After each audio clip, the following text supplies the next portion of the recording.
Kemudian sebelum kita memulai pembelajaran kita hari ini, mari kita berdoa dulu. Doa dipimpin oleh Justin. Silakan di sini. Diri.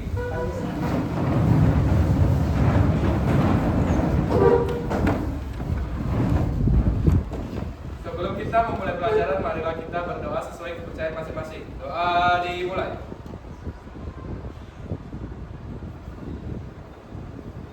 Doa selesai. Setelah kita berdoa, mari kita menyanyikan lagu nasional yang dipimpin oleh Ibu. Silakan.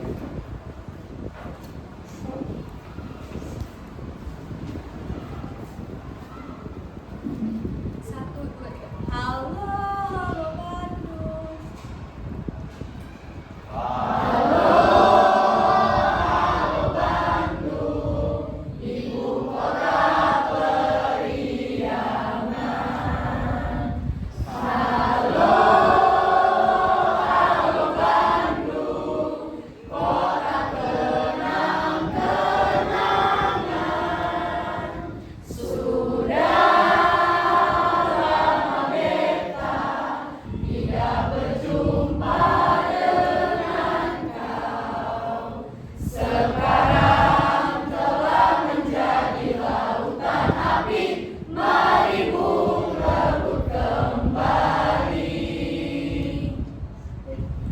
Silakan duduk.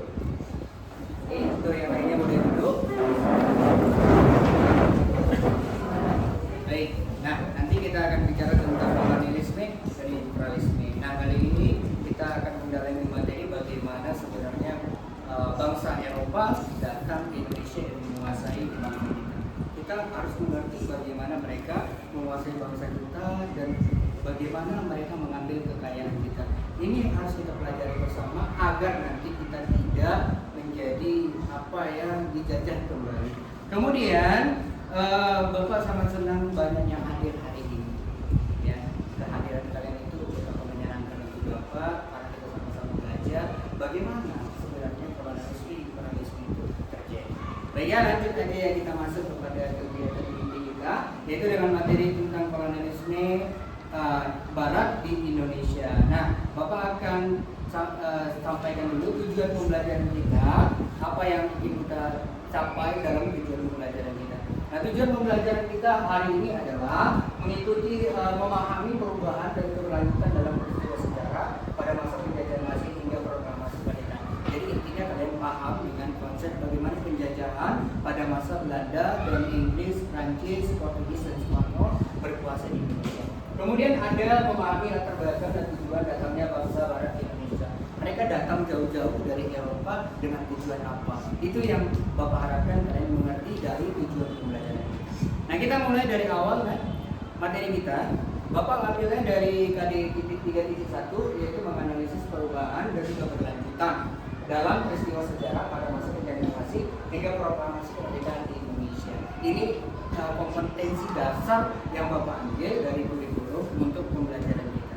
Kemudian ini adalah lambang dari gambar-gambar yang akan kita pelajari karena metode pembelajaran kita berdiferensiasi. Jadi pembelajaran yang kita buat nanti itu sesuai dengan kemampuan kalian. Apa sih kemampuan cara belajar kalian? Ada yang belajarnya secara kinestetik, ada yang belajar secara audio, kemudian ada yang belajar tentang visual.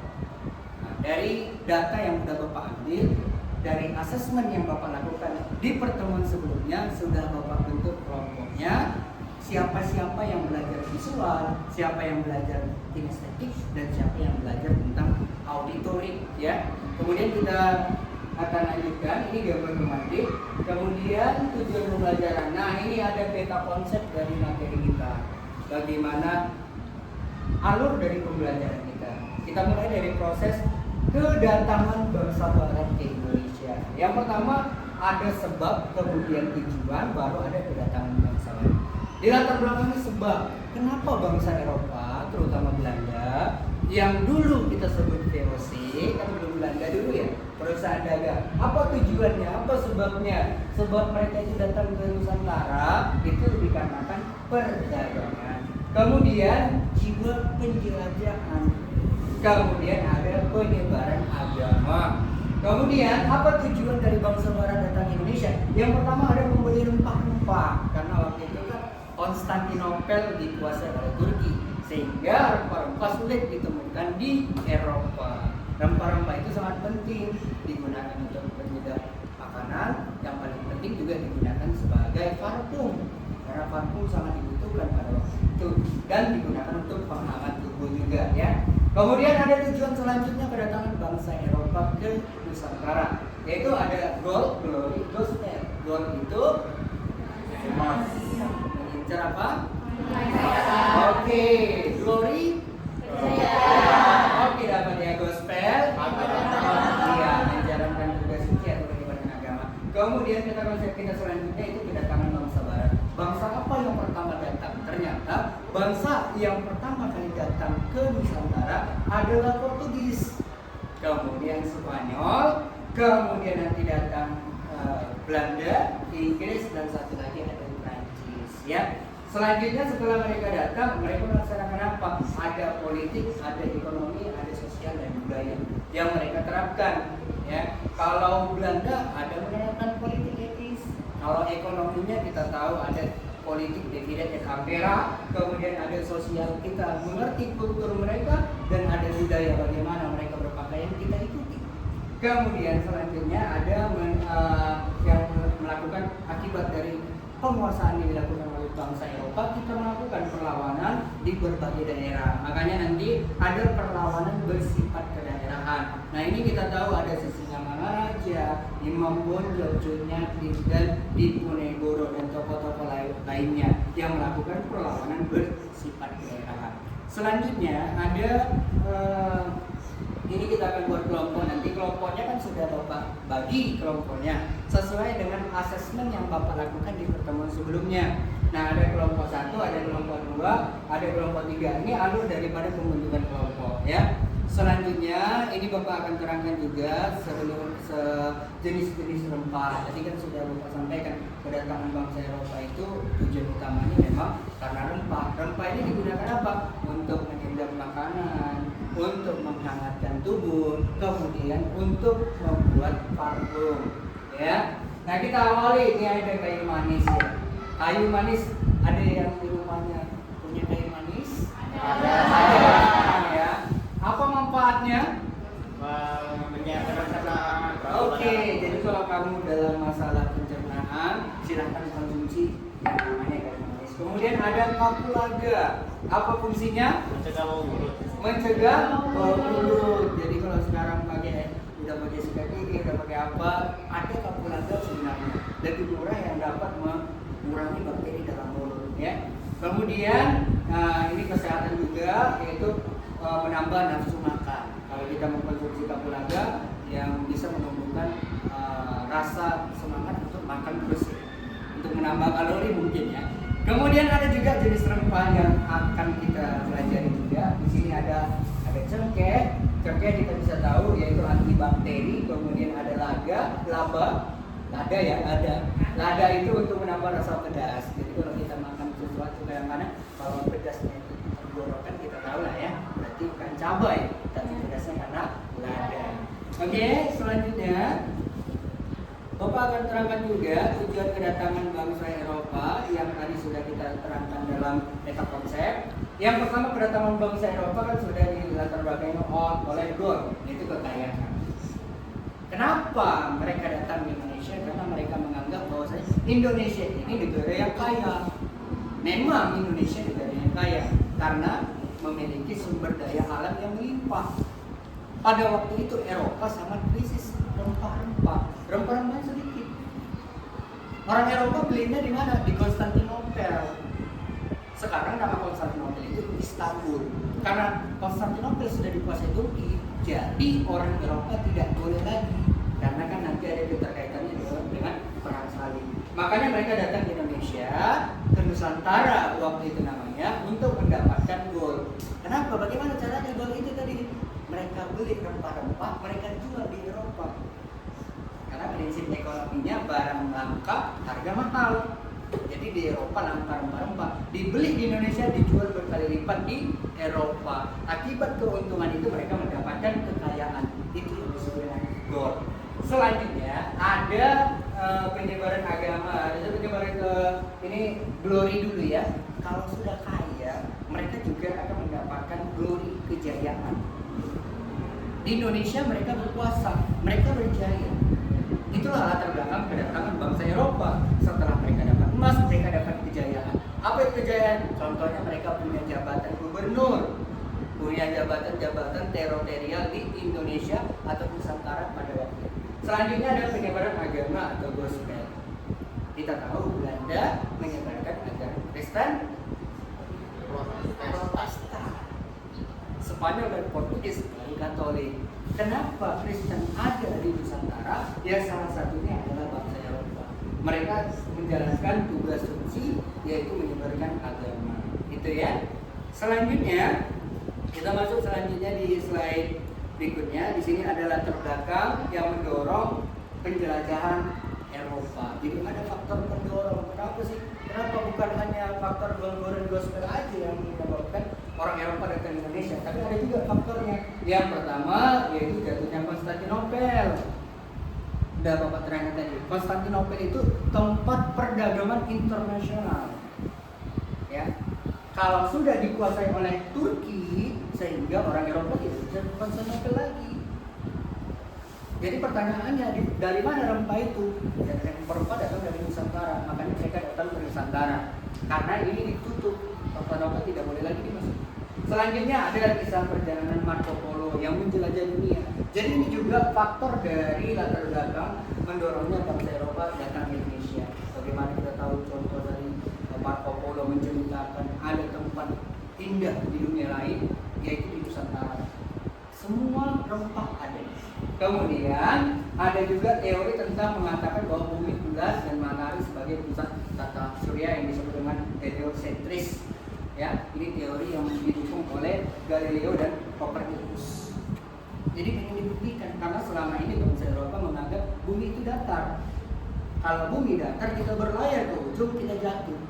Padahal sebenarnya kapal-kapal yang dibuat bangsa Eropa itu tidak mampu menyeberangi atau melalui atau berlayar melewati ombak yang sangat tinggi. Jadi ketika ada ombak yang 12 meter kapalnya terguling, mereka mati.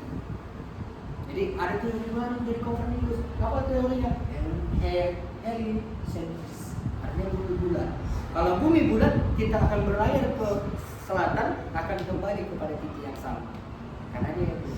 Kemudian ada juga semangat reconquista atau balas dendam terhadap Islam. Kan oleh Bapak Pantik tadi dengan cara perang salib. Ya kan? Oke ya.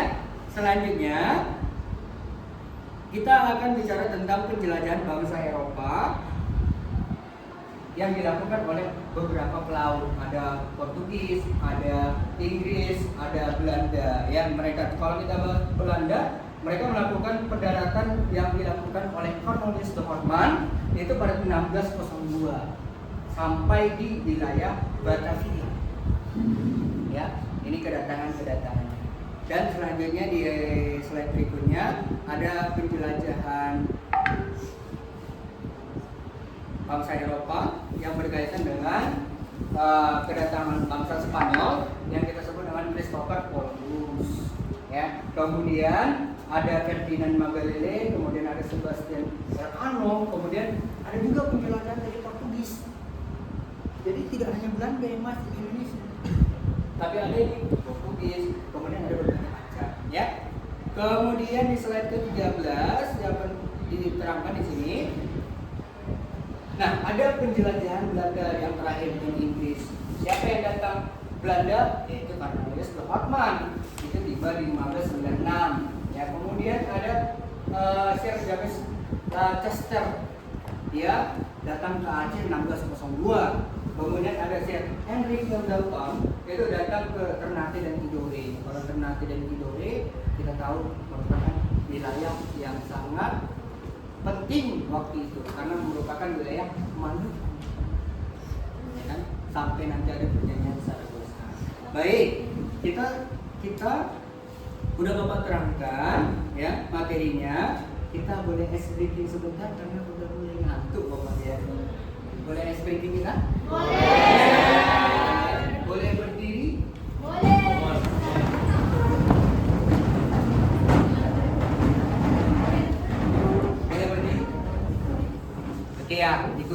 Bapak ya, kita akan buat ice breaking biar bagaimana pelajaran yang menyenangkan.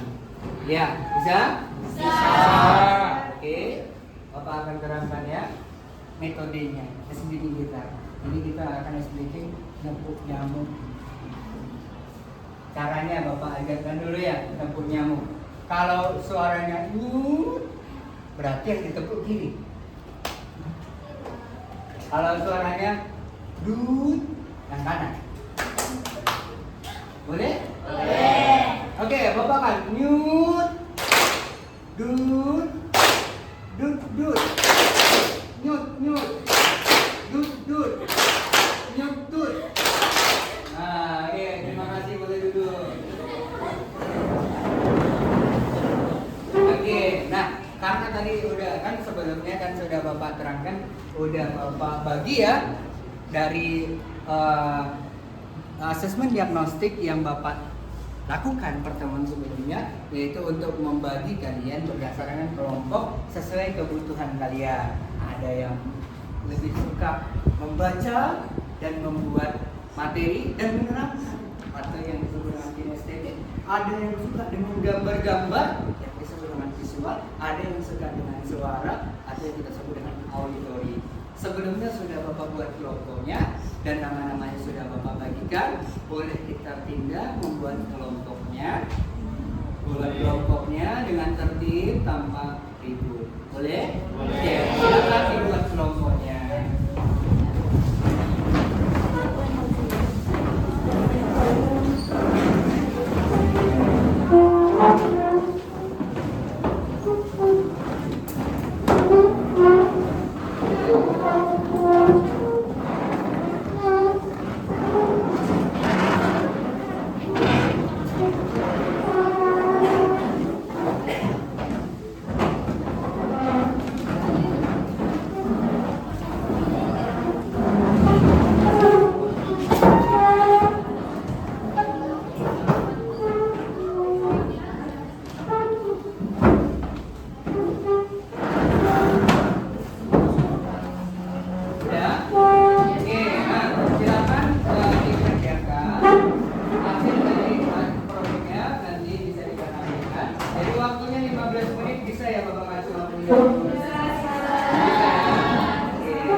Apa kalian? Cara belajarnya apa? Kinestetika. Oke. Kalau ini kelompok apa, Nak? Oh, kelompok visual. Kalau yang di sini? Kinestetika. Oke, gimana Bapak sering lewat nih? Apa kalian ya? Kalau yang di sini kelompok apa ini? Oh, kelompok visual. Berarti juga melihat gambar ya dalam belajar ya. Oke, kalau di sini kelompok apa? Ini kelompok apa? Oh, ini kelompok auditori ya? Di sini kelompok apa? Auditori juga, berarti suka suara ya? Suara Bapak baru dulu ini. Ini kelompok apa? Auditori, oke. Silakan dibuat apa yang mau dibuat berkaitan dengan cara pembelajarannya.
Tapi boleh sih moderator sama teman.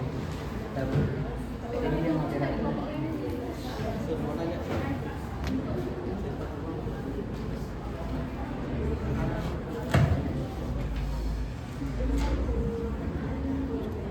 Makasih, Sir.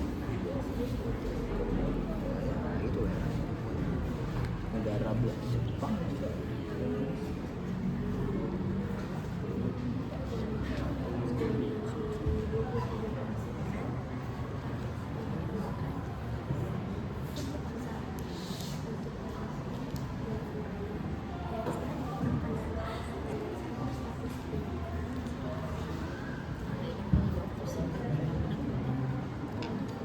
Ya baik, teman-teman, gambar selanjutnya seperti yang bisa kita lihat. Nah, sebelumnya ada yang tahu nggak ini gambar siapa? Nggak tahu deh. Jadi di sini ini merupakan gambar Thomas Typer, di mana dia merupakan seorang negarawan Inggris yang pernah menjabat sebagai gubernur jenderal di Hindia Belanda. Nah, jadi Thomas Typer Class ini menjabat pada tahun 1811. Di masa pemerintahannya di Indonesia, di masa pemerintahannya di Hindia Belanda, dia banyak sekali melakukan penelitian terutama di Pulau Jawa. Pertama sekali dia menemukan berbagai candi yang masih tertutup oleh kabut Indonesia. Kemudian dia juga menemukan yang namanya bunga rafflesia terbaru. Nah, dari hasil penelitian di Pulau Jawa itu, dia membuat buku yang namanya History of Java atau sejarah tanah Jawa di Pulau Jawa. Nah, dari buku ini banyak yang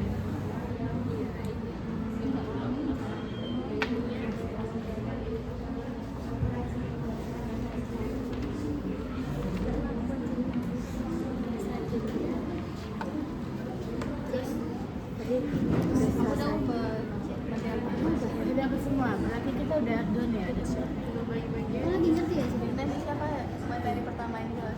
Nanti sendiri penjelasan lebih lanjut. Terus moderatornya dari populasi. Nah, nanti habis itu baru penjelasan latar belakang dan itu segala macam. Sampainya di bahasa Inggris dari perusahaan itu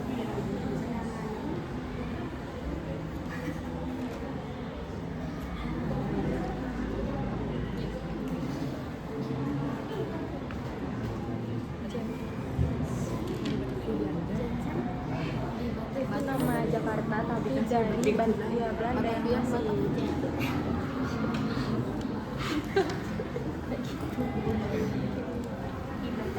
Jansen berusaha memperbaiki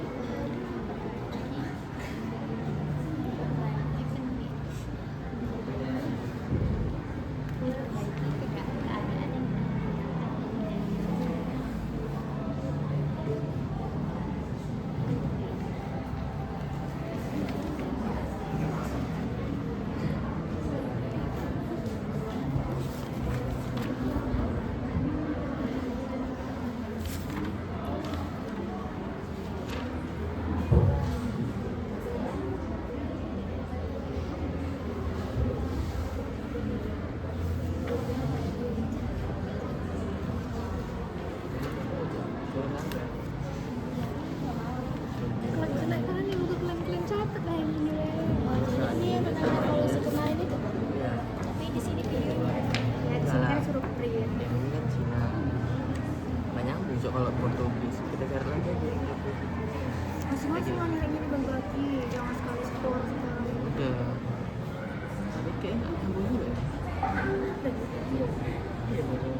Government juga jangan sampai lupa masuk namanya.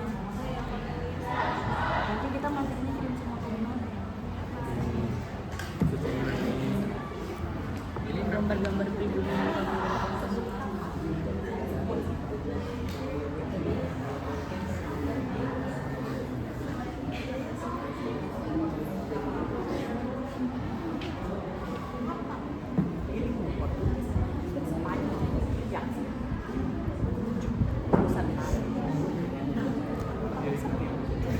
berlayar dikarenakan tadi latar belakangnya sudah disebutkan yaitu runtuhnya kota Konstantinopel. Karena itu mereka mencari wilayah untuk kolonialisme dan imperialisme. Setelah itu si Portugis sampai di Malaka pada tahun 1509, sementara Spanyol sampai di Tidore, Maluku pada tahun 1521. Nah, itulah penjelasan dari saya. Terima kasih. Baiklah, kita beralih ke gambar selanjutnya.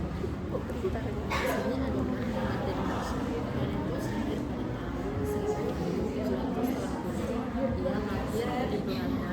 Kami sudah selesai. Bentar lagi ya, 15 menit ya. Kita sabar menunggu. Coba saya lihat dulu yang mana yang dikerjai. Oke, sabar ya. Apa?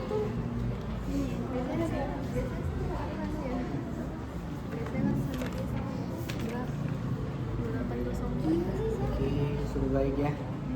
Ya, yang lain guys ya. Nama-namanya udah ditulis. Sudah selesai. Sudah ya. Oke. Sudah dicek. Bagus hasilnya. Oke, boleh. Tampil. Bisa tampil ke depan? Bisa. Oke. Tapi kami mau ngambil moderator dari Apa? mengambil moderator berbeda. Akila. Tolong kasih. Silakan maju. Oke, boleh maju ke depan. Untuk yang kelompok kinestetik ya. Iya, Sir.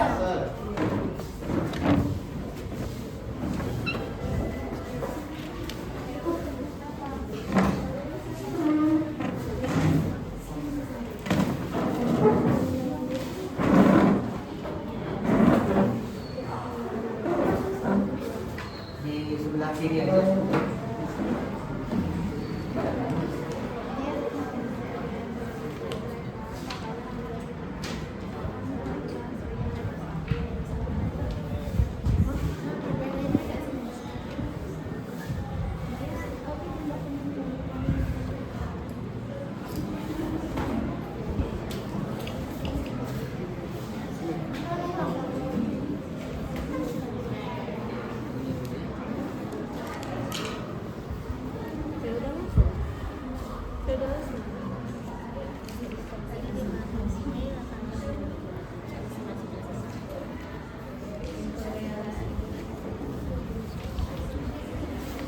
Baik, oke.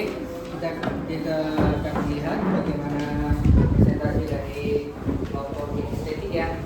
Ya, oke. Silakan. Baik, assalamualaikum warahmatullahi wabarakatuh.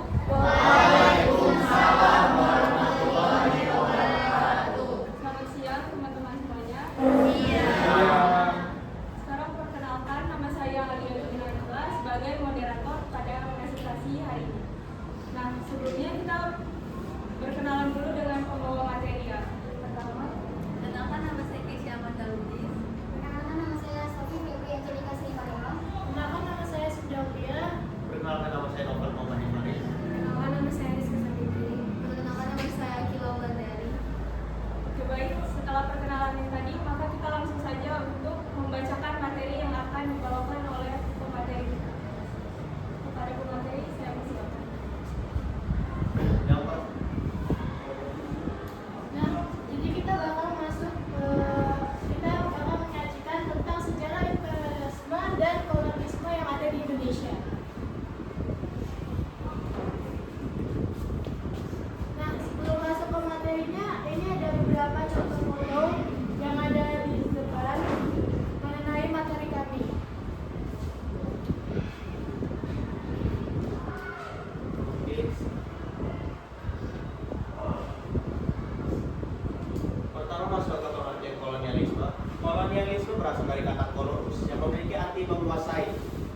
Imperialisme memiliki arti upaya sebuah negara untuk mengembangkan kekuasaannya di luar wilayah kekuasaan negara tersebut.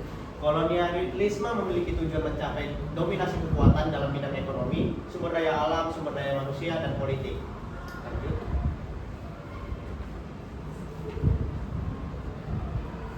Dua, pengertian imperialisme. Sementara imperialisme berasal dari kata imperium dalam bahasa Latin yang berarti kekuasaan tertinggi, kedaulatan atau sekadar kekuasaan. Imperialisme merupakan kebijakan atau ideologi untuk memperluas kekuasaan atas negara lain dan penduduk asli negara tersebut dengan tujuan memperluas akses politik dan ekonomi, kekuasaan dan kontrol, dan seringkali dilakukan dengan menggunakan kekuatan militer. Latar belakang. Kolonialisme dan imperialisme sudah dilakukan oleh bangsa Eropa sejak abad ke-15 di seluruh dunia sampai akhirnya masuk ke Nusantara atau Indonesia. Pada saat itu latar belakang bangsa Eropa masuk ke wilayah Nusantara disebabkan oleh beberapa hal, seperti jatuhnya Konstantinopel di kawasan Laut Tengah kekuasaan Turki Utsmani pada tahun 1453, merosotnya ekonomi dan perdagangan bangsa Eropa, serta terjadinya revolusi industri.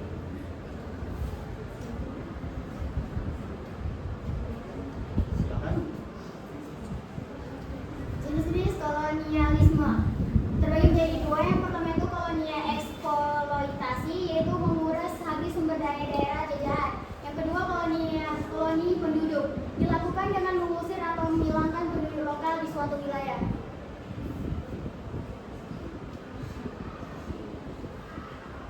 Jenis-jenis imperialisme terbagi menjadi dua. Yang pertama itu imperialisme berdasarkan waktunya juga dibagi menjadi dua. Yang pertama imperialisme kuno, muncul sebelum revolusi industri di Inggris yang dilatar belakangi oleh 3Z, yaitu gold, gospel, dan glory. Dan yang kedua imperialisme modern, muncul setelah revolusi industri yang dilatar belakangi oleh faktor ekonomi dan kebutuhan industri pada waktu itu. Yang kedua imperialisme berdasarkan tujuan dibagi menjadi tiga. Yang pertama imperialisme politik, untuk menguasai seluruh kehidupan politik suatu negara. Dan yang kedua imperialisme ekonomi, untuk menguasai sektor perekonomian negara lain. Dan yang ketiga imperialisme militer, untuk menguasai negara lain karena dianggap memiliki wilayah strategis yang bisa memperkuat pertahanan. Tujuan kolonialisme dan imperialisme. Tujuan menjajah sudah sangat jelas, yaitu ingin menguasai dan memperluas wilayah kekuasaan, baik dari negara-negara jajahan yang terus dikeruk sumber dayanya, baik alam maupun manusia. Dengan begitu negara penjajah semakin kuat dalam menguasai tempat-tempat vital atau strategis dari suatu wilayah. Lanjut Pak Rizka. Dampak imperialisme dan kolonialisme. Yang pertama ada dampak ekonomi, yaitu eksploitasi sumber daya. Negara-negara kolonial seringkali mengeksploitasi sumber daya alam di wilayah jajahan untuk kepentingan ekonomi mereka sendiri. Misalnya, Belanda mengeksploitasi rempah-rempah di Indonesia, sementara Inggris mengeruk mineral dan hasil pertanian di India. Hal ini menyebabkan kerugian besar bagi ekonomi lokal. Yang kedua yaitu perubahan struktur ekonomi. Kolonialisme seringkali mengubah struktur ekonomi tradisional menjadi ekonomi yang bergantung pada ekspor komoditas tertentu. Ini mengakibatkan hilangnya kemandirian ekonomi dan kerentanan terhadap fluktuasi pasar global. Kemudian ada pembangunan infrastruktur.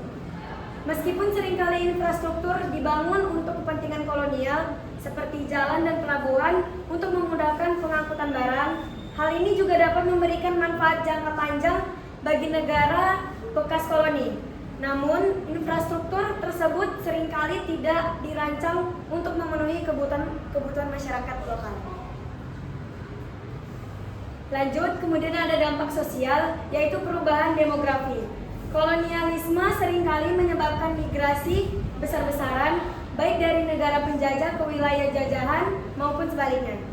Ini dapat mengubah komposisi demografi dan menyebabkan ketegangan sosial antara kelompok etnis yang berbeda. Kemudian ada stratifikasi sosial. Kolonialisme menciptakan sistem stratifikasi sosial yang baru, di mana orang-orang dari negara penjajah seringkali ditempatkan di posisi yang lebih tinggi dalam hierarki sosial dibandingkan dengan penduduk lokal. menyebabkan ketidakadilan sosial yang berkepanjangan. Kemudian ada di bidang pendidikan dan kesehatan. Meskipun ada beberapa peningkatan dalam sistem pendidikan dan kesehatan yang diperkenalkan oleh penjajah, akses terhadap layanan ini sering kali terbatas bagi penduduk lokal. Pendidikan yang diberikan juga seringkali bersifat kolonial, mengabaikan nilai-nilai dan pengetahuan lokal. Kemudian ada dampak budaya, yaitu asimilasi budaya. Kolonialisme seringkali disertai dengan upaya untuk mengasimilasi budaya lokal ke dalam budaya penjajah. Seperti bahasa, agama, dan tradisi lokal seringkali ditekan atau diubah untuk menyesuaikan dengan norma-norma kolonial. Kemudian ada hilangnya identitas budaya. Banyaknya budaya lokal yang terancam punah akibat kolonialisme, seperti tradisi, bahasa, dan praktik budaya yang telah ada selama abad-abad seringkali diabaikan atau dilupakan. Lanjut, ada penyebaran agama. Kolonialisme seringkali disertai dengan misi penyebaran agama, terutama agama Kristen. Meskipun beberapa orang menerima agama baru, banyak yang juga mempertahankan kepercayaan dan praktik tradisional mereka. Selanjutnya dampak politik, perubahan sistem pemerintahan. Kolonialisme seringkali menggantikan sistem pemerintahan lokal dengan sistem pemerintahan kolonial yang baru. Ini dapat mengakibatkan hilangnya kedaulatan dan hak-hak politik bagi penduduk lokal. Konflik dan ketegangan. Banyak negara yang mengalami konflik dan ketegangan etnis sebagai akibat dari pembagian wilayah yang tidak adil oleh kekuatan kolonial. Pembentukan batas-batas negara yang tidak memperhatikan perbedaan etnis dan budaya seringkali menyebabkan ketegangan yang berkepanjangan. Yang ketiga ada warisan kolonial dalam politik modern. Banyak negara bekas koloni yang masih menghadapi tantangan politik yang berkaitan dengan warisan kolonial, termasuk korupsi, ketidakstabilan politik, dan ketidakstabilan sosial. Selanjutnya, respon bangsa Indonesia terhadap kolonialisme dan imperialisme.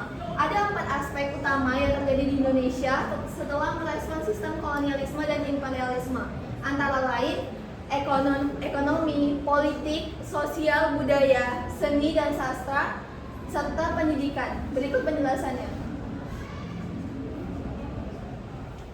Aspek ekonomi dan politik. Bangsa Indonesia pada masa kolonialisme dan imperialisme dirugikan dalam bidang ekonomi dan politik. Oleh karena itu, bangsa Indonesia melakukan perlawanan terhadap Portugis, VOC, dan pemerintahan Hindia Belanda. Beberapa perlawanan berupa perang akibat ekonomi dan politik ini diantaranya perlawanan terhadap Portugis. Ada beberapa peristiwa yang besar terjadi akibat upaya bangsa Indonesia melawan penjajahan bangsa Portugis, antara lain: pertama, perlawanan Kesultanan Ternate; kedua, perlawanan Kesultanan Demak; ketiga, perlawanan Kesultanan Aceh.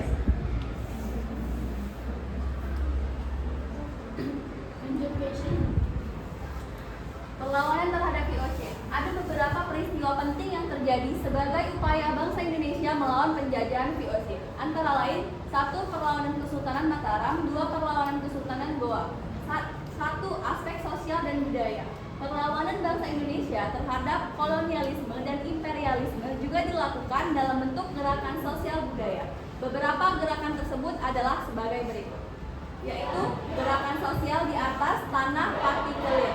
Gerakan sosial ini adalah bentuk protes dan perlawanan atas peraturan Belanda yang tidak adil, serta rasa tidak puas atas kondisi sosial ekonomi yang kurang memberikan tempat bagi kehidupan para pelaku dan pendukung gerakan sosial ini. Gerakan sosial ini muncul di kalangan petani yang merasakan ketidakadilan karena praktik penjualan atau pemberian hadiah tanah oleh pemerintah Belanda kepada perseorangan atau swasta yang kemudian menjadi tuan tanah. Selanjutnya, gerakan mesianisme. Gerakan mesianisme merupakan gerakan yang berasal dari harapan akan datangnya Ratu Adil atau Imam Mahdi sebagai juru selamat rakyat. Dalam gerakan ini biasanya terdapat seorang pemimpin yang dianggap sebagai juru selamat, pemimpin agama, atau bahkan nabi. Gerakan ini bersandar pada dasar-dasar kekuatan gaib sang pemimpin dan menghadapkan munculnya era baru dan datangnya zaman keemasan yang meniadakan penderitaan rakyat dan hilangnya konflik serta ketidakadilan. Selanjutnya ada aspek seni dan sastra. perjuangan melawan kolonialisme dan imperialisme juga memiliki peranan yang sangat penting. Karya-karya sastra yang lahir pada masa itu menyuarakan ketidakadilan yang dialami oleh para pribumi karena kolonialisme dan imperialisme yang dilakukan oleh bangsa Belanda ke luar Hindia Belanda, termasuk ke negara Belanda sendiri. Nah, contoh-contoh kolonialisme yang pernah terjadi di Indonesia. Di Indonesia, contoh nyata dari imperialisme dan kolonisme terutama terjadi pada masa penjajah bangsa Eropa seperti Portugis, Spanyol, Belanda, dan Inggris yang berusaha menguasai sumber daya dan mengendalikan wilayah-wilayah Nusantara.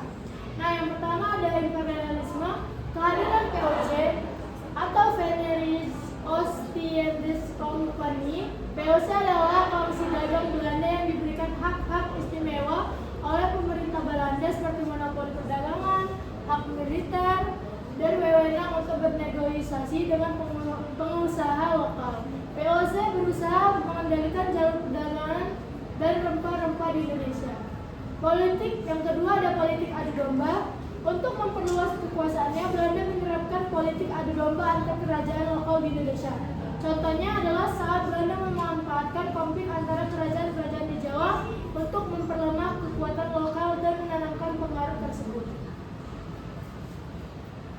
Nah, yang kedua ada contoh dari kolonialisme, yaitu adalah sistem tanam paksa. Pada tahun 1830, Belanda menerapkan sistem tanam paksa di mana petani Indonesia dipaksa menanam tanaman ekspor seperti kopi, tebu, dan teh.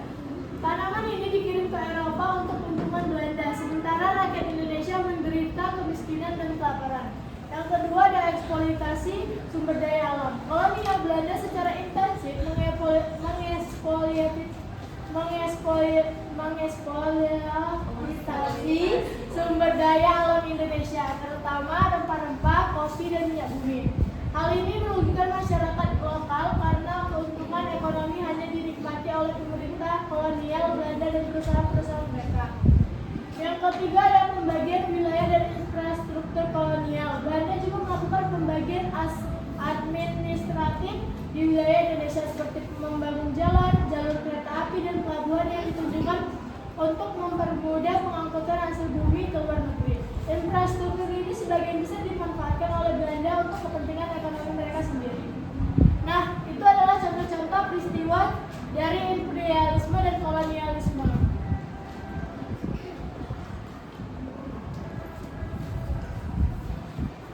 Oke, baik, setelah materi yang dipaparkan oleh pemateri tadi, di sini kita membuka sesi pertanyaan. Bagi yang mau bertanya, silahkan angkat tangannya. Oke, ada pertanyaan? Oke, baik, tidak ada pertanyaan, ya. Boleh. Oke, Bapak akan sedikit refleksi dulu dan Bapak akan cek. Untuk PowerPoint-nya bagus ya, tampilannya menarik. Kemudian juga ada keterkaitan tadi ya, kedatangan bangsa Belanda, juga ada tentang Ratu Adil ya.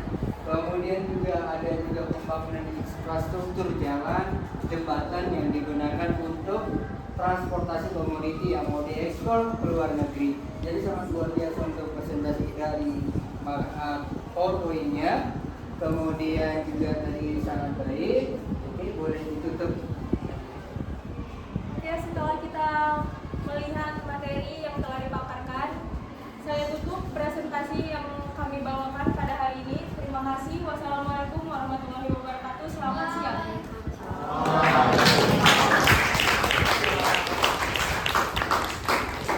Baik, oke. Jadi untuk hari ini untuk kelompok dari kinestetik kelompok grup A sudah tampil.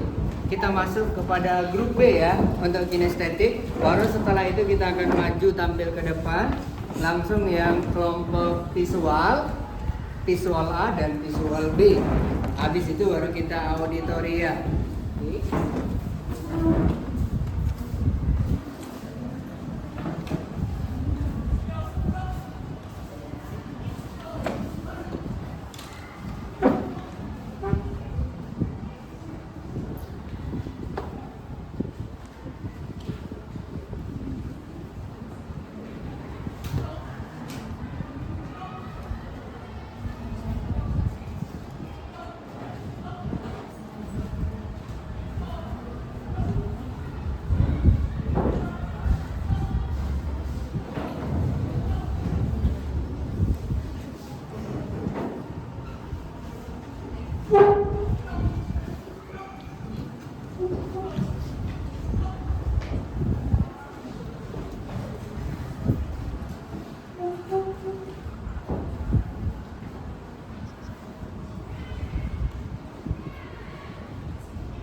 Baik. Untuk kelompok SNI yang B, sudah siap? Untuk kegiatan.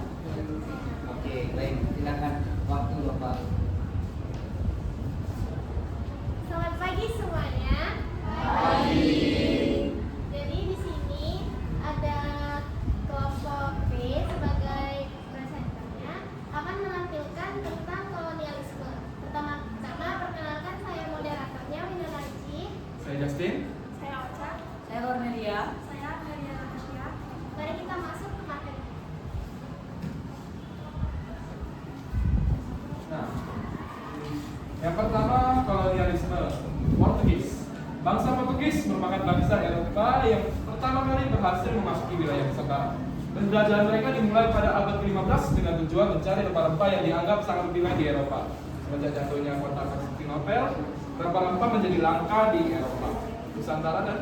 Nusantara penuh dengan rempah-rempah yang dianggap sangat bernilai di Eropa. Pada tahun 1511, armada Portugis yang dipimpin oleh Alfonso de Albuquerque berhasil menguasai Malaka. Nah, Alfonso de Albuquerque ini adalah seorang pelaut yang terkenal di Portugis dan juga bermain di peran besar dalam pembentukan pemerintahan Portugis kolonialisme di Indonesia atau Asia yang menjadi pintu masuk mereka ke wilayah Nusantara. Pengaruh Portugis terhadap Nusantara cukup kuat, terutama dalam hal perdagangan rempah-rempah dan penyebaran budaya serta agama. Namun, mereka juga menghadapi perlawanan dari berbagai kerajaan lokal yang tidak suka dengan penjajahan mereka. Alasan Portugis menjajah. Portugis datang ke Indonesia dengan tujuan utama mencari rempah-rempah yang sangat dibutuhkan di pasar Eropa pada masa itu. Rempah-rempah seperti cengkeh, pala, dan kayu manis dianggap sangat berharga. Selain itu, Portugis juga ingin memonopoli perdagangan rempah-rempah, memperluas wilayah kekuasaan mereka, dan menyebarkan agama Katolik. Nah, dampak dari Portugis ada 4. Yang pertama dari ekonomi.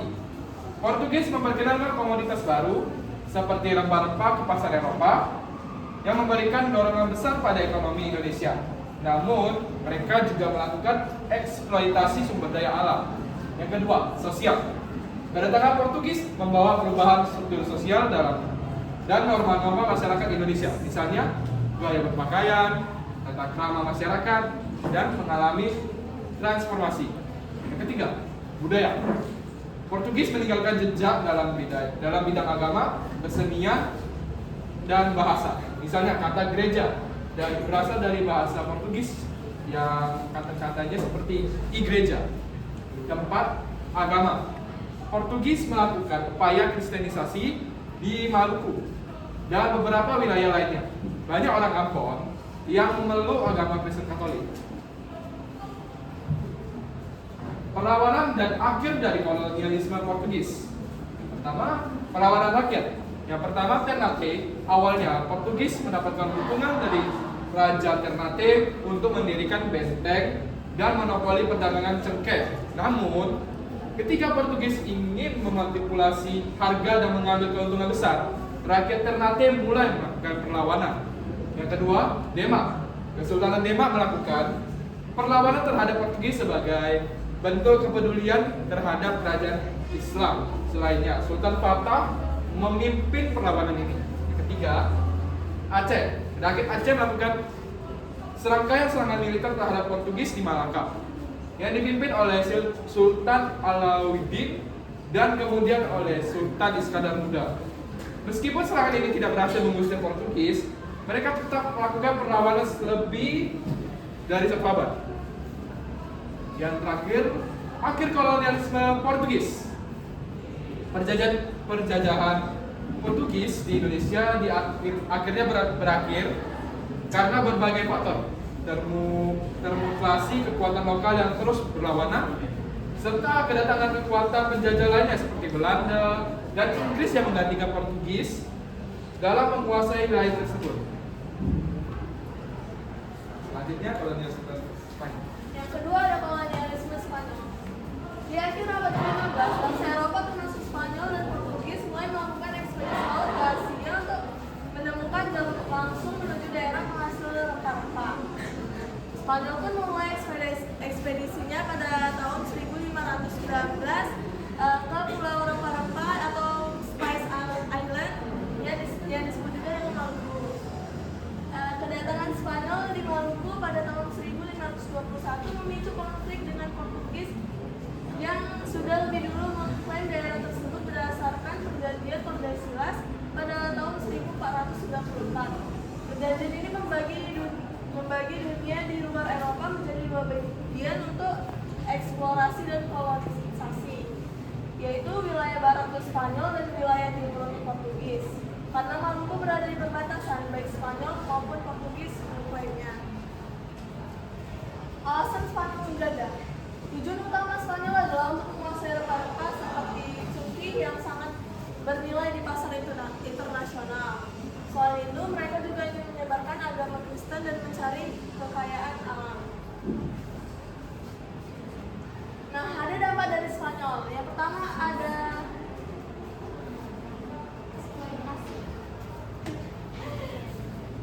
eksploitasi sumber daya alam. Spanyol mengeksploitasi kekayaan alam yang ada di koloni-koloninya, terutama di Amerika Latin. Penemuan emas dan perak di wilayah seperti Peru dan Pasifik Meksiko menjadi sumber utama kekayaan bagi Spanyol. Yang kedua ada sistem kerja paksa dan perbudakan. Untuk menjalankan sistem pertanian dan pengembangan Spanyol memanfaatkan tenaga kerja paksa dari penduduk pribumi dan membawa budak dari Afrika. Sistem encomienda dan kita adalah contoh bagaimana pekerja pribumi dipaksa bekerja di tambang dan perkebunan dalam kondisi yang sangat buruk, yang berkontribusi pada kehancuran banyak komunitas asli. Yang ketiga ada penyebaran penyakit apa yang dibawa penjajah seperti cacar, campak, dan influenza, menyebabkan kematian massal di kalangan penduduk pribumi yang tidak memiliki kekebalan terhadap penyakit tersebut. Dalam beberapa kasus, jumlah penduduk asli berkurang secara drastis, mengubah komposisi sosial masyarakat. Dan keempat, ada perubahan budaya dan bahasa. Spanyol membawa masuk budaya Eropa termasuk seni, arsitektur, musik, dan bahasa mereka. Di banyak negara Amerika Latin, bahasa Spanyol menjadi bahasa utama dan budaya Spanyol banyak mempengaruhi kebiasaan dan tradisi lokal. Nah, dan ada perlawanan dan akhir dari kolonialisme Spanyol. Salah satu contoh perlawanan yang signifikan adalah dari bagian Ternate yang melakukan juga ada perlawanan terhadap Spanyol pada awal abad ke-19. Perlawanan ini terjadi karena Spanyol berusaha mengembalikan kedaulatan dan menguasai wilayah tersebut yang mengakibatkan perselisihan dalam lokal. Nah, akhir kolonialisme Spanyol adalah Spanyol harus meninggalkan wilayah Indonesia dan berpindah ke Filipina pada tahun 1663 setelah didorong oleh perusahaan India Timur Belanda, sedangkan Maluku dikuasai oleh komunis. Baiklah, yang selanjutnya ada kolonialisme Belanda. Belanda menjajah Indonesia selama lebih dari 350 tahun, mulai dari awal abad ke-17 hingga pertengahan abad ke-20. Masa penjajahan ini membawa dampak besar bagi Indonesia, baik dalam bidang politik, ekonomi, sosial, dan budaya. Pada masa lalu, Indonesia sangat kaya akan rempah-rempah seperti lada, pala, dan cengkeh. Rempah-rempah ini sangat berharga di Eropa. Oleh karena itu, Belanda mulai mengincar banyak hal di Indonesia. Alasan mengapa Belanda menjajah Indonesia atau Nusantara pada kala itu yang pertama ialah rempah-rempah. Indonesia kaya akan rempah-rempah yang sangat dicari di Eropa saat itu. Rempah-rempah digunakan sebagai bumbu masakan, obat-obatan, dan bahkan sebagai alat pembayaran. Yang kedua, perdagangan. Belanda ingin menguasai perdagangan rempah-rempah di Asia Tenggara untuk mendapatkan keuntungan besar. Dan yang ketiga, ada penyebaran agama. Belanda juga ingin menyebarkan agama Kristen di Indonesia. Dampak dari penjajahan Belanda ada 4, yakni yang pertama ekonomi. Belanda mengeksploitasi sumber daya alam Indonesia secara besar-besaran. Tanaman pangan digantikan dengan tanaman perkebunan seperti teh, kopi, dan karet untuk memenuhi kebutuhan pasar Eropa. Yang kedua ada sosial, terjadi pergeseran struktur sosial. Kelas pribumi menjadi terpinggirkan dan sistem feodal diperkuat. Dan yang ketiga ada budaya. Budaya Indonesia mengalami akulturasi dengan budaya Belanda. Bahasa Belanda menjadi bahasa resmi dan banyak bangunan serta infrastruktur yang dibangun dengan gaya arsitektur Belanda. Dan yang terakhir ada politik. Indonesia kehilangan kemerdekaan dan pemerintahannya dikuasai oleh Belanda. Dan yang terakhir ada perlawanan serta akhir dari kolonialisme Belanda. Perlawanan rakyat ada penjelasannya, yaitu meskipun demikian rakyat Indonesia terus melakukan perlawanan terhadap penjajahan Belanda. Beberapa contoh perlawanan yang terkenal adalah Perang Diponegoro, Perang Aceh, dan Perang Padri. Akhir dari kolonialisme Belanda ialah setelah Perang Dunia II, Belanda berusaha mempertahankan kekuasaannya di Indonesia. Namun, perjuangan rakyat Indonesia yang gigih akhirnya membuahkan hasil. Indonesia berhasil meraih kemerdekaan pada tanggal 17 Agustus 1945. Oke, selanjutnya kolonialisme Inggris. Kolonialisme Inggris dimulai pada akhir abad ke-16 hingga awal abad ke-20. Ketika Inggris menjadi kekuatan kolonial besar dengan wilayah jajahan yang terbesar di seluruh dunia. Tujuan utama kolonialisme Inggris pada masa itu adalah untuk memperluas pengaruh ekonomi, mengakses bahan mentah, memperluas pasar untuk produk-produk mereka, serta meningkatkan kekuatan dan prestise kerajaan. Alasan Inggris menjajah. Yang pertama, sumber daya alam. Indonesia memiliki kaya sumber daya alam yang melimpah, seperti rempah-rempah, hasil bumi, dan potensi pertanian yang menguntungkan bagi kekuatan kolonial seperti Inggris. Yang kedua, kontrol jalur perdagangan. Indonesia berada di jalur perdagangan yang sangat strategis antara Indonesia, Cina, dan Eropa. Inggris ingin mengendalikan jalur perdagangan ini untuk memperkuat posisi ekonomi mereka di kawasan Asia. Yang ketiga, perluasan wilayah kolonial. Pada masa itu, kekuatan kolonial Eropa saling berlomba-lomba memperluas wilayah pengaruhnya di Asia, Afrika, dan Amerika. Inggris berusaha menguasai wilayah baru untuk memperkuat posisinya dalam persaingan global. Dampak dari Inggris. Yang pertama, pembentukan infrastruktur untuk keuntungan kolonial. Kolonialisme Inggris juga membangun infrastruktur seperti jalan, rel kereta api, dan pelabuhan. Namun ini lebih banyak untuk mendukung kegiatan ekonomi Inggris, bukan untuk pembangunan jangka panjang wilayah jajahan. Yang kedua, bangsa Inggris sebagai bahasa utama. Pengaruh Inggris juga terlihat dalam penggunaan bahasa Inggris yang seringkali menjadi bahasa resmi di banyak negara bekas jajahan Inggris, bahkan hingga saat ini. Yang ketiga, pemerintahan kolonial. Kolonialisme Inggris membawa sistem pemerintahan yang memusatkan kekuasaan pada tangan beberapa orang atau penjabat kolonial yang mengarah pada ketidakadilan dan korupsi. Yang keempat, pengaruh terhadap nasionalisme. Kolonialisme Inggris membantu membentuk kesadaran nasional di banyak negara. Baik, yang terakhir ada kolonialisme Prancis. Kolonialisme Prancis di Indonesia dimulai pada awal abad ke-19.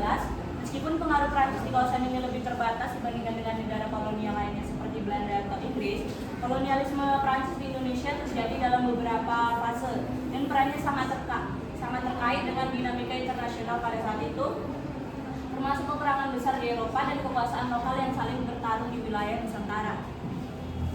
Alasan mengapa Prancis menjajah ada tiga, ya. Yang pertama, persaingan dengan Inggris. Pada abad ke-19, Inggris dan Prancis terlibat dalam persaingan kekuasaan di seluruh dunia, termasuk di Asia Tenggara.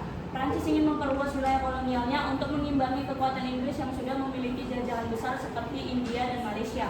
Yang kedua, imperialisme ekonomi dan politik. Sebagai kekuatan imperial, Prancis ingin menguasai sumber daya alam dan pasar baru untuk mendukung kemakmuran ekonomi mereka. Dan yang terakhir, penyebaran pengaruh budaya dan agama.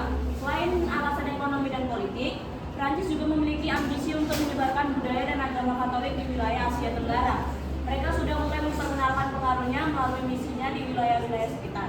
Meskipun dalam konteks Indonesia, pengaruhnya terbatas. Dan ada dampak dari penjajahan Prancis, ada 4, yaitu yang pertama, pengaruh terhadap pendidikan dan pemikiran. Prancis melalui sistem pendidikan dan pengaruh intelektual mereka di Indochina berperan dalam penyebaran ide-ide modern dan revolusioner seperti nasionalisme, liberalisme, dan hak hak asasi manusia. Yang kedua ada penyebaran gaya hidup dan seni Prancis. Pengaruh budaya Prancis juga terlihat pada kalangan elit Indonesia, terutama pada awal abad ke-20, di mana seni, mode, dan gaya hidup Eropa termasuk Prancis mulai diperkenalkan di kalangan masyarakat terpelajar dan aristokrat. Dan yang ketiga ada perkembangan bahasa dan literatur. Meskipun bahasa Prancis tidak sepopuler bahasa Belanda dalam dunia pendidikan di Indonesia, beberapa karya sastra Prancis diterjemahkan dan diadopsi oleh intelektual Indonesia. Dan yang terakhir ada masyarakat urban dan modernisasi. Di beberapa kota besar seperti Batavia atau sekarang yang disebut Jakarta dan Surabaya, budaya Eropa termasuk yang dibawa oleh Prancis mulai mempengaruhi pembangunan kota dan gaya hidup masyarakat. Perlawanan dan akhir dari kolonialisme Prancis. Walaupun Indonesia tidak berada di bawah kekuasaan langsung Prancis, rakyat Indonesia tetap terpengaruh oleh situasi yang berkembang di kawasan Asia Tenggara akibat kolonialisme Prancis. Di Indochina atau sekarang Vietnam, Laos, dan Kamboja, beberapa perlawanan rakyat Indonesia dipengaruhi oleh perjuangan kemerdekaan di negara-negara yang berada di bawah penjajahan Prancis. Akhir dari kolonialisme Prancis ialah kolonialisme Prancis berakhir di Indochina atau Vietnam, Laos, dan Kamboja pada pertengahan abad ke-20 yang turut memengaruhi semangat perjuangan kemerdekaan di Asia Tenggara, termasuk Indonesia. Nah, sampailah di penghujung dari presentasi ini. Apakah ada yang ingin menanggapi? Oke, dari presentasi teman kalian yang sangat luar biasa ya, terutama basicnya tadi dari awal sampai habis diterangkan bagaimana kolonialisme, imperialisme yang terjadi di Indonesia. Ada yang mau bertanya? Untuk dalam slide-nya baik sekali ya, terus dengan rapi dan bagus ya. Kemudian untuk penampilan juga sangat baik.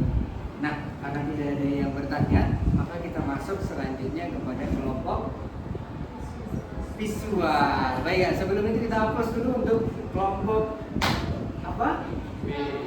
Kelompok kinestetik. Baik. Nah, pada kelompok visual, silakan mengambil tempat.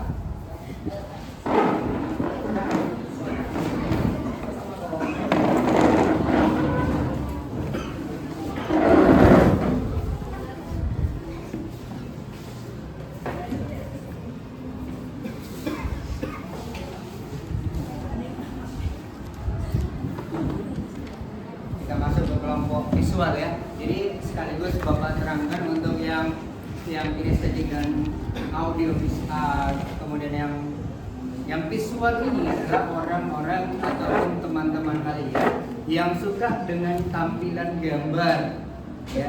Mereka suka dengan tampilan gambar sehingga nanti yang terlihat adalah gambar-gambar yang mereka cari dari internet, mereka kumpulkan, kemudian kita dijadikan sebagai bahan pembelajaran dari kelompok mereka. Jadi mari sama-sama kita mengerti bahwasanya mereka suka dengan gambar ya. Oke? Boleh? Oke, silakan. Untuk moderator siapa? Saya, Pak. Oke, boleh. Silakan. Selamat siang semuanya. Siang. Sebelumnya, ini dari kelompok visual. Sebelum masuk ke materi yang akan dijelaskan oleh kelompok visual, kami ingin memperkenalkan diri.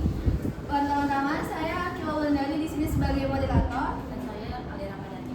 Saya Lita Hadina. Saya Yewina Najla. Saya Sekarang Madani. Saya Nasib Rahman.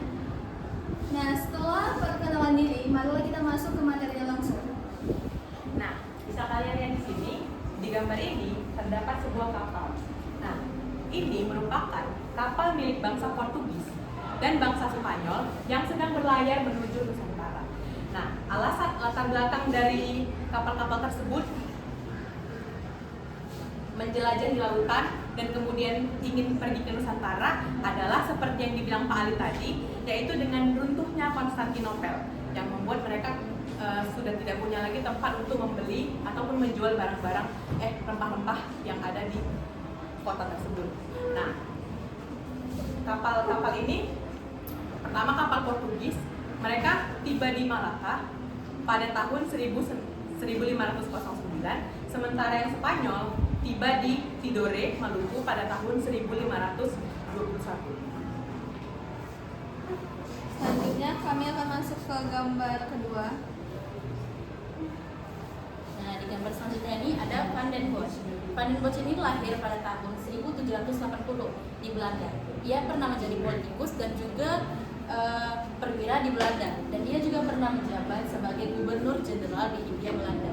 Ia juga mencetuskan sistem tanam paksa, di mana dia ini ingin membantu negaranya sendiri yaitu Belanda sehingga dia mendapatkan gelar Graf.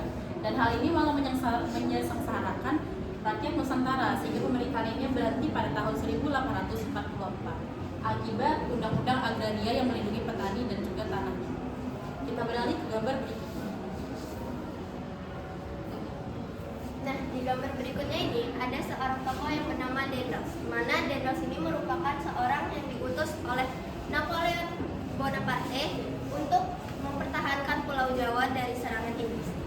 Pada saat Daendels tiba di Nusantara, Daendels membuat beberapa kebijakan seperti membagi Pulau Jawa menjadi 23 keresidenan dan membuat sistem kerja paksa untuk membangun jalan raya dari Anyer ke Panarukan sepanjang 1.100 km. Akhir dari pemerintahan Daendels ini, ia diutus kembali ke Prancis karena pemerintahannya terlalu kecil. Selanjutnya kita masuk ke gambar keempat. Nah, baik, berikutnya ini merupakan gambar seorang negarawan dari Inggris. Ia merupakan Thomas Stamford Raffles, di mana dia pernah menjabat sebagai seorang gubernur jenderal di Hindia Belanda. Dan selama masa penjabatannya di Hindia Belanda, dia banyak sekali melakukan penelitian, terutama di Pulau Jawa. Yaitu penelitiannya dia menemukan candi-candi. Kemudian dia juga menulis buku History of Java, yang artinya sejarah di Pulau Jawa. Yang buku itu sampai sekarang masih menjadi referensi bagi beberapa sumber sejarah. Nah, baik, itu saja yang saya jelaskan mengenai foto dari tokoh tersebut. Selanjutnya kita akan masuk ke gambar terakhir. Berikutnya yaitu John William Jansen. John William Jansen ditugaskan ke Batavia pada tanggal 15 Mei 1811. Setibanya di Batavia, Jansen berusaha memperbaiki keadaan yang ditinggalkan oleh Daendels dan mempertahankan Jawa dari serangan Inggris. Baru 4 bulan menjabat, Jansen sudah berada di ujung tanduk masa kependudukannya. Karena 60 kapal dari Inggris sudah berlayar di perairan Batavia. Pada akhirnya Jansen menyerah. Penyerahannya diresmikan pada tanggal 18 September 1811. Sekian presentasi dan penjelasan mengenai gambar-gambar yang dijelaskan oleh kelompok visual. Jikalau ada yang masih kurang paham atau kurang mengerti dan ada yang ingin bertanya, silakan angkat tangannya. Jikalau tidak ada, kami akan mengakhiri presentasi ini. Baik, ada yang bertanya? Kalau tidak ada, oke, Bapak akan lihat dulu. Untuk tampilan gambar-gambarnya sangat luar biasa ya diambil. Oke, ada tokoh-tokoh gubernur. Nah, ini tokoh apa tadi nak? Siapa namanya? Siapa? Daendels. Dia membangun jalan dari Anyer ke Panarukan ya. Kita bisa lihat kan, pernah lihat di TikTok tidak? FYP, ternyata pembangunan dari Anyer ke Panarukan dibayar oleh gubernur. Namun siapa masalahnya, kenapa tidak masuk kepada tangan rakyat? Di korupsi ya. Berarti sejak dulu sudah ada korupsi ya. Jadi trending terakhir ada sejarawan datang ke Belanda, dilihat ternyata ada catatan dibayar beliau gaji daripada orang-orang pribumi yang membangun jalan dari Anyer ke Panarukan. Anyer ke Panarukan itu membelah Pulau Jawa dari ujung ke ujung. Ya, oke, karena penampilan audio visual sangat baik, mari kita aplaus dulu. Baik, kita masuk ke audio visual grup B ya. Oke, silakan. Terima kasih waktunya.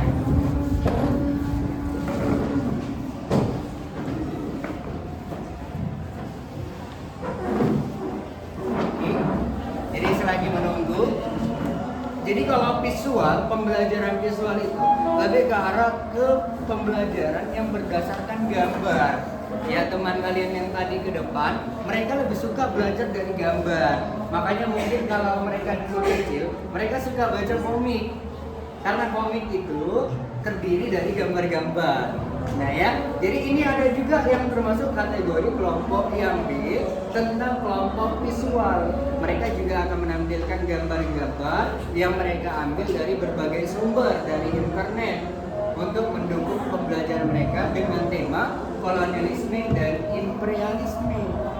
Ya, mereka akan tampilkan gambar-gambar apa aja sih yang berkaitan dengan kolonialisme, apa yang berkaitan dengan imperialisme. Ya, itu dua hal yang berbeda. Kalau kita bicara kolonialisme itu termasuk kategori wilayah. Kalau imperialisme termasuk kategori kekuasaan. Tapi dia menjadi satu. Makanya kolonialisme dan imperialisme tidak bisa dipisahkan. Ya, kira-kira seperti itu. Kita akan lihat penampilan dari kelompok B dengan pendekatan pembelajaran yaitu visual ya, masih visualnya. Setelah ini baru kita auditori. Oke, sudah? Ada.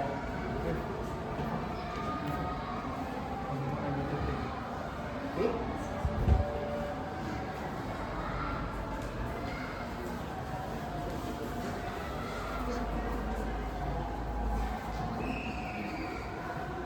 Oke, baiklah. Assalamualaikum warahmatullahi wabarakatuh. Waalaikumsalam warahmatullahi wabarakatuh. Selamat pagi, salam sejahtera untuk kita semua. Kami dari kelompok B Visualis akan menyajikan materi tentang kolonialisme yang ada di Indonesia. Sebelum itu perkenalkan, nama saya Prasetya sebagai moderator. Saya Anissa Ferdiana. Saya Dewi Putri Chandra. Saya Nurpasantri Demiansyah. Oke, langsung saja kita masuk ke materi kita. Oke, yang pertama di sini saya akan membahas sejarah kolonialisasi Jepang di Indonesia melalui gambar-gambar tersebut. Oke, yang pertama ada gambar yang disebut di sini. Di sini mengingatkan saya ketika melihatnya. Jadi ketika saya melihat gambar tersebut mengingatkan saya pada awal kedatangan atau awal masa muramnya Jepang atau masa muram yang akan dibuat Jepang kepada bangsa Indonesia ketika mereka datang pada tahun 1942. Nah, lalu pada gambar kedua di sini tertera atau kita lihat secara kasar mata bahwa gambar tersebut berisikan orang-orang yang sedang diperbudak, dan gambar ini merupakan dokumentasi dari program program penyiksaan Jepang terhadap Indonesia ketika menjajah yang dinamakan kerja rodi.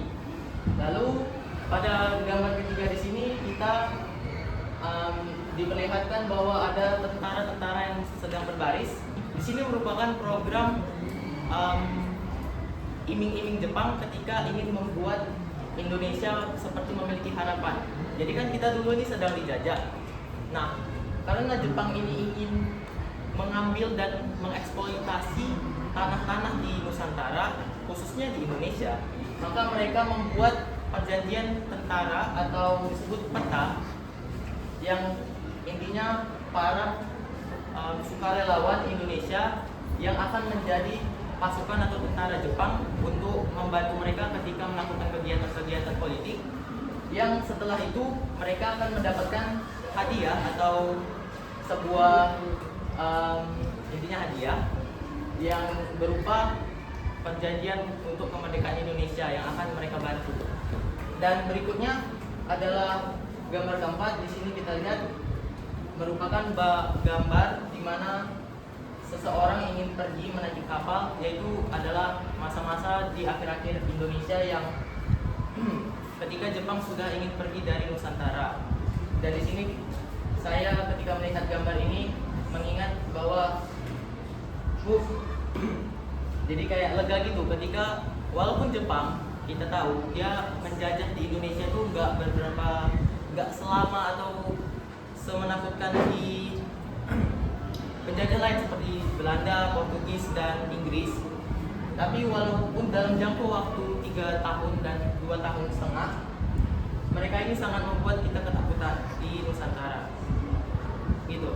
Nah, sekian dari materi saya.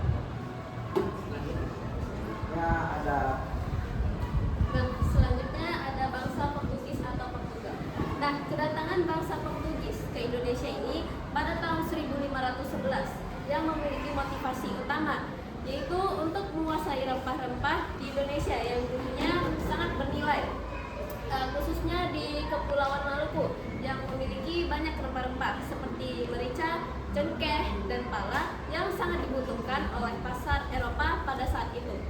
Nah, sebelum Portugis datang, rempah-rempah ini didatangkan ke Eropa melalui jalur perdagangan darat yang sangat panjang dan sangat mahal pastinya. Jadi Portugis mencari alternatif lain, yaitu melalui jalur laut menuju ke Asia Tenggara untuk menguasai perdagangan rempah ini. Nah, di sini ada gambar Spanyol. Spanyol ini datang ke Indonesia pada tahun 1521 yang dipimpin oleh Kapten Delcano.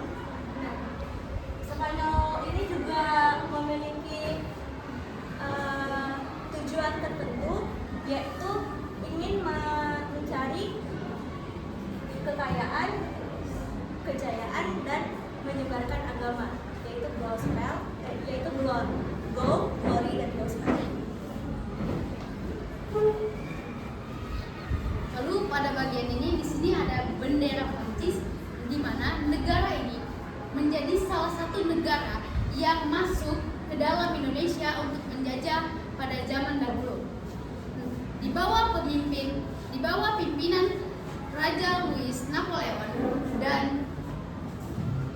dan jenderalnya Danlos, Prancis menetapkan kebijakan di Indonesia. Salah satunya yaitu mewajibkan bangsa Indonesia untuk membayar pajak ke pihak bangsa Prancis sebagai pajaknya itu adalah tanaman atau hasil bumi di Indonesia.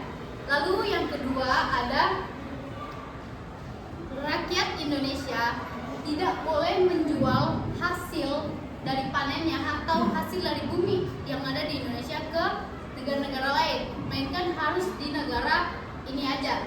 Sekian penjelasan saya, terima kasih. Sekian presentasi dari kelompok kami, kelompok B Visual. Jika ada kurangnya mohon maaf. Audiens ada yang ingin bertanya atau memberi kritikan, pendapat? Apa yang bertanya? Oke, Bapak lihat ya, untuk gambar-gambarnya luar biasa. Ada gambar bendera, kemudian ada gambar-gambar yang menarik. Itu adalah cara belajar visual. Mereka suka melihat gambar. Baik, oke, boleh ditutup. Wassalamualaikum warahmatullahi wabarakatuh. Oke, banyak plus teman-teman. Baik, selanjutnya kita akan masuk kepada cara belajar yang ketiga. Ada cara belajar yaitu auditori. Artinya mereka belajar dengan cara mendengarkan apa yang ditampilkan dalam bentuk video. Apa itu? Lebih ke arah suara dan bagaimana penjelasannya. Mereka sudah buat katanya sebuah video yang mereka sudah upload tadi sempat di YouTube dan mereka akan tampilkan ya bagaimana videonya akan tampil. Oke, yang di YouTube-nya sudah tampil, gitu. Tinggal diklik gitu di atas. Yang atas lah.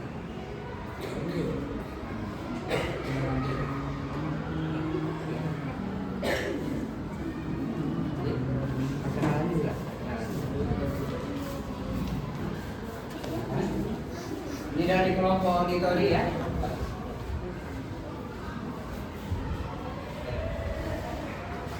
Assalamualaikum warahmatullahi wabarakatuh. Selamat sore semuanya. Kami dari kelompok audiotorik ingin menampilkan video yang telah kami edit dan sudah kami upload di YouTube. Sebelum masuk ke videonya, perkenalkan nama saya Aca Dwi Indira sebagai moderator. Saya Fari Pratama sebagai anggota. Saya Fauzi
Memiliki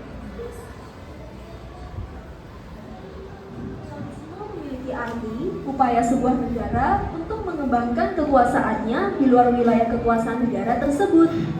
Tujuannya berupa mencapai dominasi kekuatan dalam bidang ekonomi, sumber daya alam, sumber daya manusia, dan politik. Sementara imperialisme berasal dari kata imperium dalam bahasa Latin yang berarti kekuasaan tertinggi.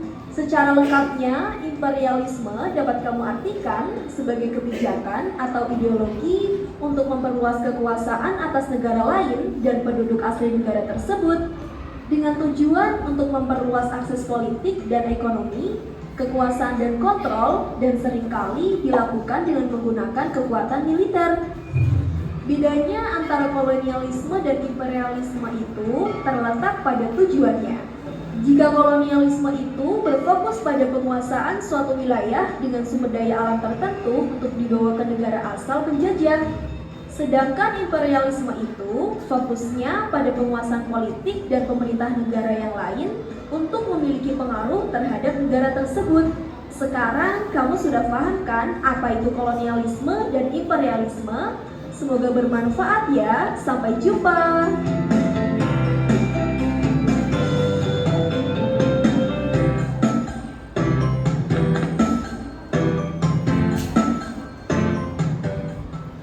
Sekian dari penampilan video yang telah kami edit. Wassalamualaikum warahmatullahi wabarakatuh.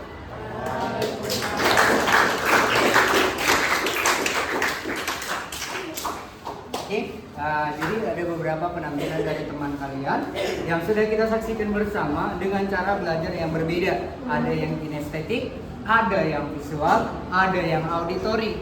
Oke ya, jadi sudah selesai kita presentasi, boleh kembali ke tempat duduknya masing-masing lagi.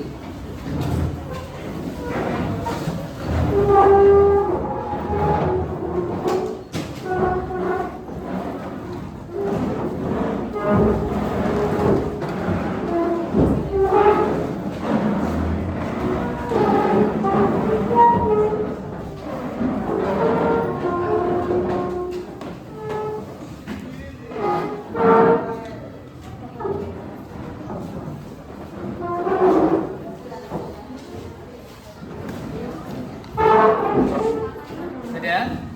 Baik. Udah rapi? Isinya rapi kan? Oke, ya, baik ya. Jadi kita sudah belajar tentang kolonialisme dan sudah disampaikan oleh teman kalian secara kinestetik dan secara visual serta secara oke. Nah, ini Bapak kasih sebuah lembaran yang menjadi poin penilaian dari masing-masing kalian untuk teman kalian yang maju. Bagaimana mereka dalam presentasinya sempurna atau tidak. Oke. Silakan nanti ditulis secara bagaimana sih cara belajar mereka dan bagaimana cara belajar yang kamu sukai dalam proses pembelajaran. Nanti ditulis di situ sebagai penilaian teman sejawat ya. Kira-kira bagaimana pembelajaran kita hari ini? Ada yang mau memberikan tanggapan ke depan? Boleh memberikan tanggapan, silahkan. Akila boleh memberi tanggapan. Apa cara belajar seperti ini? Apakah menyenangkan? Apakah menarik? Seperti itu, silahkan. Izin saya menanggapi tentang pembelajaran kita hari ini. Sebelumnya itu benar-benar kayak kita jadi tahu kemampuan kita tuh di bidang mana. Akan tetapi menurut saya interaksinya tuh kurang karena menurut teman sekelas saya juga belum ada yang berani buat bertanya ataupun menjangkau apa yang disampaikan oleh teman-teman lain. Nah, hal itu tersebutlah yang membuat banyak dari kita tuh tidak memperhatikan mereka kebanyakan dan membuat kayak itu tuh terlalu monoton, pembawaannya juga kurang. Aku juga dari kelompok kami juga terlalu melihat ke PPT, pembawaannya kami kurang dan kami bakalan ningkatin lagi. Tapi overall semuanya bagus karena udah bisa nangkep apa yang dijelaskan sama Pak Ali mengenai imperialisme dan kolonialisme. Dan intinya misalnya kita mengadakan kegiatan pembelajaran seperti ini lagi, saya sangat setuju Akan tetapi saya ingin sekali jika dalam suatu presentasi setelah selesai kita membuka forum yang dimana tuh kita diskusi lagi, kita bisa bertanya kepada mereka apa yang kita kurang paham. Nah, hal itu pasti akan jadi menarik karena akan ada perdebatan dari masing-masing kelompok yang mempunyai perbedaan statement itu. Sekian tanggapan dari saya. Baik, oke ya, demikian. Karena pembelajaran kita juga sudah selesai. Sebelum kita tutup pembelajaran kita, mari kita berdoa. Dipimpin oleh Justin lagi. Oke ya.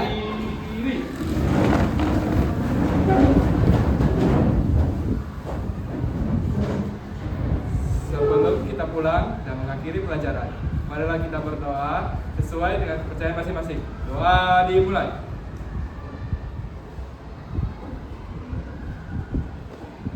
Doa selesai. Oke, silakan duduk. Terima kasih atas perhatiannya Bapak Tutu. Assalamualaikum.